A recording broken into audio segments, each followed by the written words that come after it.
Good morning. Good morning. Her lips are very tiny. Her lips are very tiny. Happy Monday. I said. I know, everyone's saying her lips are tiny, but you gotta move so people can see. Yep, tiny lips. All right, I am not having you guess who our artist is today, because unless you have a PhD in art history or happen to have been a member of Marie Antoinette's royal court, I doubt you know our artist. But I am excited to share a new artist with you and learn some fun things with you and do some really cool art projects in practicing drawing. So our artist of the day is Elisabet Vigee La Brun. Yes, I speak fabulous French, don't I? I don't. And no matter how many times I practice, it's not going to sound good. No hablo francés. I speak Spanish. It is very helpful in normal day-to-day life, not as helpful in art history studies, unfortunately. But Elisabet Vigee La Brun. Is that better? La Brun. How about you say it? Elisabet Vigee La Brun. La Brun. Really, Pepe Le Pew is my only introduction to French. It's an old cartoon character that spoke with a heavy French accent. I'm really bad at accents. I should stop trying. So, anyway, she was born in 1755 and died in 1842. How old was she? I don't know. 87. 87, correct. She was 87 when she died. She had a long life of painting, lots and lots. And despite being quite a while ago, 1755, that's a long time ago. And despite being a woman artist, she had incredible success. And it's really, really, really cool. So her father was an artist, he was a pastel artist, and he noticed really early on that she had a talent for drawing. Now, unfortunately, at the time, the daughters of middle-class Parisian families were sent to convents to go, to learn, to do school, even though they didn't really learn a whole lot. So she was sent to a convent when she was like 6 and lived there for 6 years. And when she came home, she only had a year at home before her dad passed away, which was really, really devastating to her because he'd been so encouraging of her artistic talents and was such a good example and teacher. He was her first teacher. So that was when she was like 11, 12. But by the time she was 18, she was a well-known, established woman and a portrait artist of the 1700s. That's just like the coolest thing ever. When she actually first started to set up her art studio, they shut her down because now this is totally different than today. Today, anybody can do art, right? We're doing art right here, in our pajamas. Yeah, we're wearing pajama pants. Anyone can do art, but in that day, that was not. Oh, that's true. You got jeans on. Good job. I know, and you're fancy, and we'll talk about why you're fancy. Proper channels and gotten the license. So she went ahead and she was happily accepted into one of the art guilds. Things are still lives. They were not allowed to do what was considered the highest art, which was history painting, which sounds kind of odd because we don't really think of history painting as being cool. But that was her real dream, was to get into history painting. But she's known for her portraits. In fact, she did about 660 portraits in her lifetime and 200 landscapes, which is a lot. Yeah, it's an impressive number. I mentioned back here in the Rococo style. What is the Rococo style? Not really something popular today, but it has to do with, think about back in the day. And 1955, this is back when, America was being started. Big, tall wigs. Men wearing wigs too, but women wearing the really tall ones. So I did my hair up like this. I don't have fancy French costumes to wear, but I can, get some volume with my curly hair. So they wore incredibly fancy, and Rococo painting was all about fancy, flowery, la la la la type of painting.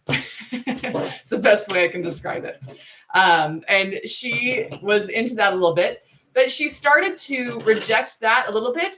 And instead of, at first she was wearing those fancy things while she painted. Can you imagine how restrictive that would have been to have these the corsets on, suck it in, and just everything. And so eventually she was like, enough of this fancy. She started a new fashion trend by wearing white cotton, simple white cotton blouses and the white skirts. And the only thing fancy was a colored sash that she would tie around her waist. And that became like a new fashion trend instead of, oh yeah, because they wore the big hoop skirts too. Can you imagine even trying to get near your painting if you were wearing an entire hoop skirt? That would be difficult. All right, period. She got asked to do a painting for Marie Antoinette. Anybody know who Marie Antoinette is? Funny story about this. Back in like 2006, there was a movie about Marie Antoinette, and my little sister was in high school at the time, and she doesn't watch this, so she's not going to hear me teasing her. But she went to see the movie about Marie Antoinette with Kirsten Dunst in it, and she came home, and we were like, "How was the movie?" Because my husband and I were visiting my parents' house, and we're like, "How was the movie?" And she was like, "It was so sad. She died," and we were like, "Yeah." She's Marie Antoinette. That was not supposed to be a surprise to you. The movie makers expected you to know that. In fact, in Toy Story, when Buzz Lightyear has gone a little whoo because he realizes he's just a toy, he's in there having a tea party. And when Woody finds him in there, he's like, "What are you doing?" He's like, "I'm sucking down tea with Marie Antoinette and her kid sister." Why does he call the doll Marie Antoinette? She doesn't have a head. That's why. And that's what my sister should have known going into the movie. Marie Antoinette was French royalty. She was all a part of that fancy, extravagant lifestyle. The common people were starving to death. And Marie Antoinette and the other royalty were living at large. I mean, fancy feasts, extravagant jewels and decorations. And that didn't go over very well with the people. And yes, she was like, "Let them eat cake, let them also have cake." Well, they didn't have any cake. They didn't have any bread. They didn't have any milk. They were starving. And that was part of the French Revolution right after our American Revolution. And, in my sister's defense, our American public schools don't do a fantastic job of teaching us world history. They pretty much teach us American Revolution, Civil War, and World War II. And that's like it. But there's a whole world that has history too. And you are expected to know some basic culture references like Marie Antoinette died. So she got executed. She did by guillotine, chopped off their heads. Where's guillotine? Guillotine chopped off their heads. So anyway, Elisabet, or Elisabet Vigee La Brun, because we're, really good speaking French here. She did like a few dozen paintings of Marie Antoinette. And that was a really big deal to be this royal painter. And she did these lovely, lovely paintings. Now, Elisabeth was revolutionary, not just because she was a woman painter, but because she did a couple of shocking things. Like she painted a self-portrait of herself holding her daughter, and she was smiling. And showed her teeth. It was totally shocking. Shocking. Why is that shocking? That's a good question. Well, for us, and yeah, she stopped being so fancy, so I should take off some of my fancy things. Now I'm stuck. It was shocking because for us, we are used to the fact that anyone can create whatever kind of art they want, and we see lots of different types of art. That was not the case back then. There was one way to do things, and if you didn't do it that way, your art wasn't going up. No one was going to see it. No one was going to pay for it. End of story. So when she got accepted to these big salons and put this large painting of herself as a mother smiling, it was shocking. Totally shocking. Hard for us to understand, but shocking. Now, why were portrait artists such a big deal back then? Any ideas? This was before the invention of... before the invention of a... He doesn't even know what this is because he's just used to taking pictures. It's a camera. It's before the invention of the camera. So if you wanted a picture of yourself, somebody had to paint it. And you had to pose for it and sit very still for a very, very long time. And part of that Rococo fancy style is they would often be very romantically styled. Like instead of looking straight at you, definitely not showing your teeth because that would be shocking, they would be romantically looking off like they were having sweet dreams. They were not all fat, but they were very incredibly pale. They powdered their faces, but Elisabeth stopped letting her models powder their face. She wanted it to look a little bit more natural. Again, shocking.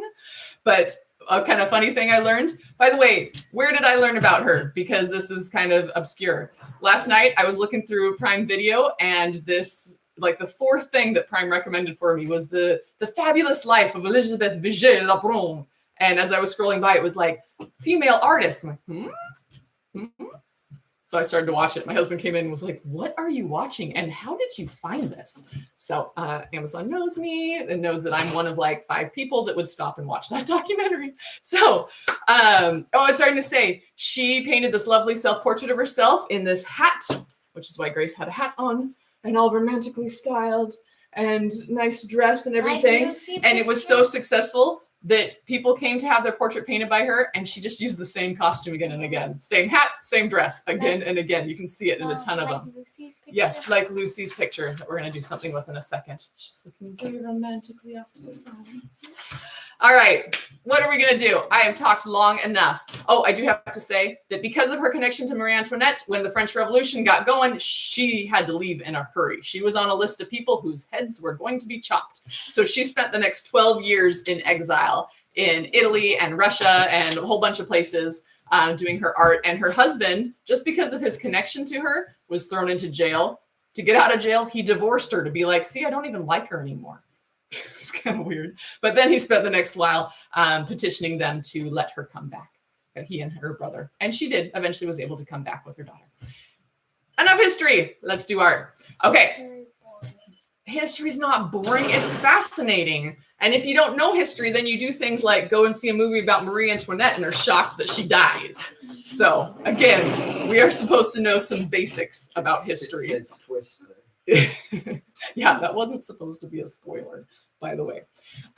Anyway, our first project. So we've talked a little bit about the fact that observational drawing means really observing. Now remember, Elisabeth was not allowed to draw from live male models, but she was allowed to draw from female models. She even started a school for women, young women artists, which is really, really cool. But when we observe, when we do an observational drawing, we need to really pay close attention to what we're trying to draw. We don't just draw what we think it should look like. We need to draw what it actually looks like. And one way to practice this, because it actually takes practice to really get good at observation. Doesn't that sound kind of weird? You'd think we all are walking around observing all the time, but we're not. We're walking around missing details everywhere we go. We have to practice learning how to really observe. So we're going to do a blind contour drawing. Oh no. Oh no, this is fun. By blind, it means you're not going to look at your paper at all. You are going to stay staring at the person you're drawing. And you don't look down. And you can't lift your pencil up. You can lift your pencil up, but because you're not looking at your drawing, it's kind of a good idea to keep it down, because if you lift it up, you have no idea where it's going down. So if this is hard, and for young students, sometimes it is just too hard not to take a peek at your drawing, have somebody hold, nope. While Grace is drawing, I could hold this over. Pick up the pencil, please. Hold this over so she cannot look at her drawing. But I'm going to pretend I trust her. Just kidding. Of course I trust you. Trust me? Oh, yes. So much. Just not with markers on my board behind me. Okay, so we're going to either pull up a picture of yourself or someone else to look at, or ask one of your family members to sit very still. Dude, can you sit very still? My son is right here off camera. So he's going to sit very still for me, and I'm going to draw his face. Contour drawing. I'm not worrying about shadows, about shading, about any of that stuff. I'm worrying about the contours, kind of the lines around. Basically, I'm trying to kind of trace the shape of his face. I'm going to be doing it for him. Yeah, we'll add some facial features. We're just not going to worry about all the details. It's only going to take us like a minute or two. We're not worrying about it, and it's going to look terrible, but it's super fun. When I did this with first graders in Grace's class last year, they could not stop laughing. It's super, super fun. So grab a partner. Hey, girls, we're ready to do art now. Seriously lost them with all that history. Okay, dude, will you sit still? Okay, why don't you, this is gonna fall on my head. Can you come a little closer and Grace can draw you? Okay, so remember, I'm just doing a blind contour drawing. I'm not looking down. I'm not worrying about shading and stuff. I'm just doing the outlines. And I am doing this with the knowledge that it's going to look terrible, and that's okay. Why am I doing it if it's going to look terrible? I'm doing it to practice really seeing and having my pencil move in the shape of what I'm seeing, not worrying about the final product. It's more about the process and the practice. All right, so give me a minute here. Maybe my help just ran out, so I can't tilt the screen down here. Let's see if I can tilt the screen down just a little bit. Okay, so I'm going to be looking at Dude right off screen, and I'm not going to look down at my paper.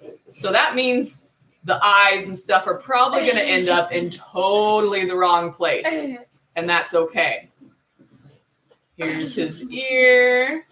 Here's his chin. Oh, another ear over here. Nice neck. Collar of his shirt. Come back over here. Oh, I need to come back up and get at his mouth. I have no idea if I'm in the right place. That's okay. He's showing his teeth. How shocking. I definitely should not try to draw them, but I'm going to. I can't see it. That's okay. I can't see it either. Are you done? No, I am not done, sir. Doing his nose, coming up, his eyebrows. His hair is so blonde, you really actually can't see his eyebrows unless you look really closely. True. Curse of blonde hair. There's one eye. We're going to come around to the other eye. Again, this exercise is to help us learn to observe, not as much to worry about it looking perfect. Done. You look fabulous.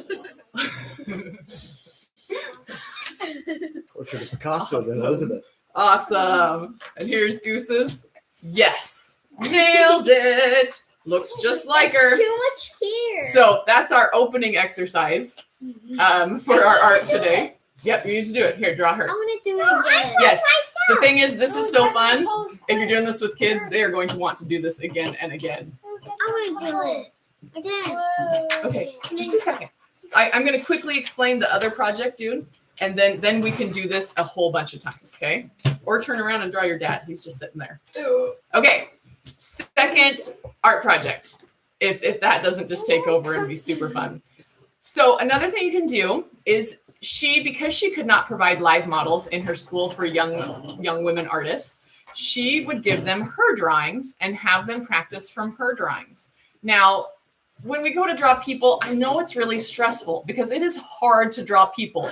Because if you do one thing just a little weird, like one eye, twice as big on accident, you look like an alien or somebody super deformed, and it gets discouraging to draw people. So don't worry about that.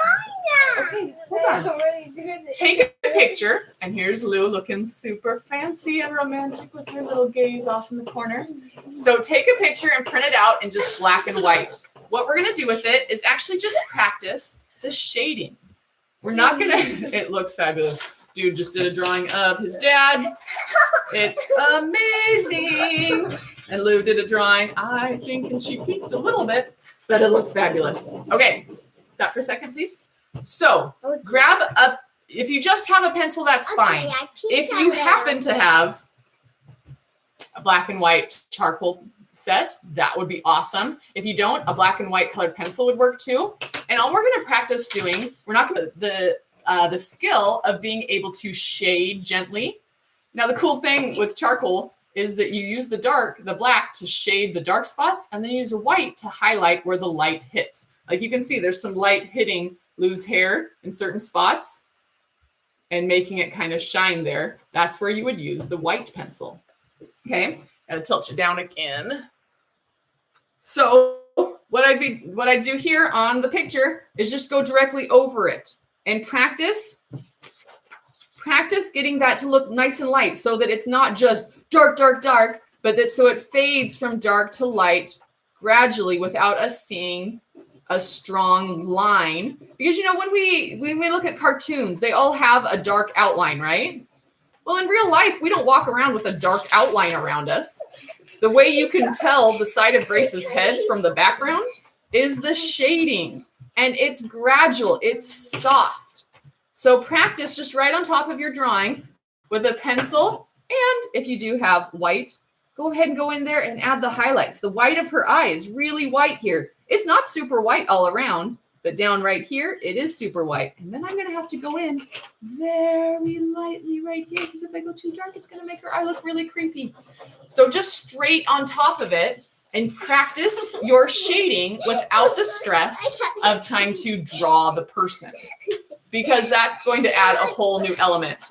Now, if you want the stress of drawing the person, and you happen to have the black and white charcoal pencil or colored pencil, get an off-white piece of paper, put it down, and ask someone that you're quarantined with to stay very still for the next 3 hours. Just kidding. They're not going to stay still that long. But maybe, turn on a movie or hand them a book and ask them to stay still. Give them breaks. Let them get up and go to the bathroom or get a drink of water. But really work on observing. Really, really work on observing. And I'm doing that gradual shading instead of a dark outline with some nice pops for highlights. All right? After we do our math, bud. All right, we unfortunately do have to move on in our school day and do, math and history and all that. But we are super glad that you joined us today. And hopefully you learned something. Hope you enjoyed that. Go ahead and do your blind contour drawing, which she's doing of me right now. Print out a picture of yourself or someone else, or grab a magazine. There's lots of pictures of models in magazines, and practice the gradual shading that shows the difference between a light side and a dark side of a face. That's not just a dark outline, but gradual. Yeah? You're going to add to it gradually and make your simple printer printout into a work of art. So again, go have some cake, keep your head on, Where's the cake? and happy arting. Where's the We don't cake? have cake, but we do have bread. Cupcakes. That is